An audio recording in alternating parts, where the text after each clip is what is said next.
आज जनपद आजमगढ़ में रानीसराय क्षेत्र के सेठवल में प्रधानमंत्री नरेंद्र मोदी के 100वें एपिसोड को हजारों लोगों ने एक साथ सुना, जहां लोग रेडियो के माध्यम से सीधे जुड़े, जिसमें बड़ी संख्या में महिलाएं व बच्चों ने भी हिस्सा लिया।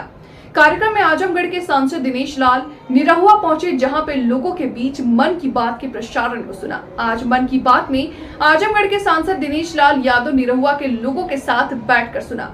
निरहुआ ने कहा कि 100वां एपिसोड व सफलतम एपिसोड चला है। देश के विभिन्न क्षेत्रों में काम करने वाले जो हीरो हैं, उनके विषय में प्रधानमंत्री ने मन की बात कही है, जिसकी वजह से कोई विशेष उत्पाद है जिसको कि वो अपने मन की बात में रखते हैं, उनको प्रोत्साहित कर नए लोगों को भी प्रोत्साहन मिला है। जो लोग हैं वो अच्छी तरह से काम करें और लोगों की सहायता करें। प्रधानमंत्री की सोच एक एक व्यक्ति तक पहुंचाने की है। कहा कि सबसे बड़ी बात जिसको लोग जानते नहीं है, विभिन्न क्षेत्रों में या हिमालय की चोटी पर अच्छा काम कर रहे हैं, समाज व देश के हित में काम कर रहे हैं। हीरो हैं, उनके विषय में प्रधानमंत्री जी मन की बात में बात किए और बात करके उनको तो प्रोत्साहित किए ही, और नए लोगों को भी प्रोत्साहन मिला कि वो लोग भी उनकी तरह काम करें और लोगों की सेवा करें, लोगों की सहायता करें।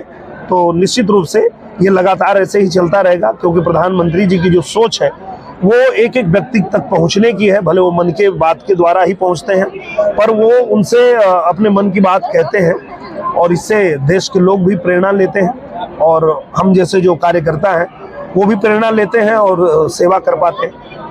आज काफी संख्या में यहाँ पे लोग रहे हैं, काफी क्या विशेष लगा आपको जो प्रधानमंत्री जी ने? प्रधानमंत्री जी ने जो सबसे बड़ी बात की वो यही किया कि जिसको पहले कोई जानता नहीं था। मान लीजिए कि हमारे आजमगढ़ में कोई छोटा सा उत्पाद हो रहा है और इसके विषय में किसी को पता नहीं है। कोई आजमगढ़ में या कोई गोरखपुर में या कोई हिमालय की चोटी पर कुछ अच्छा काम कर रहा है, देश के लिए अच्छा कर रहा है, समाज के लिए अच्छा कर रहा है, पर उसके विषय में कोई जानता नहीं।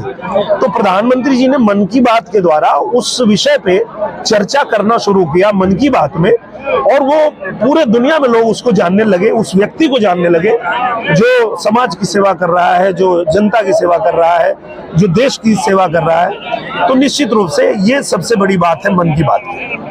आज तो मन की बात रही, कल एक कार्रवाई जो कोर्ट ने किया है मुख्तार पर, उनके भाई को लेकर क्या रिएक्शन होगा? मुझे लगता है कि जो कानून की प्रक्रिया है वो सबके लिए एक समान होती है, और कोई भी व्यक्ति अगर कानून को तोड़ता है, कानून का उल्लंघन करता है, तो उसके ऊपर जो धाराएं बनती है उसके हिसाब से कानून अपना काम करता है। और अगर उन्होंने जो भी किया होगा, जो भी उनके ऊपर आरोप होगा, कानून उसके लिए उनको सजा देगी।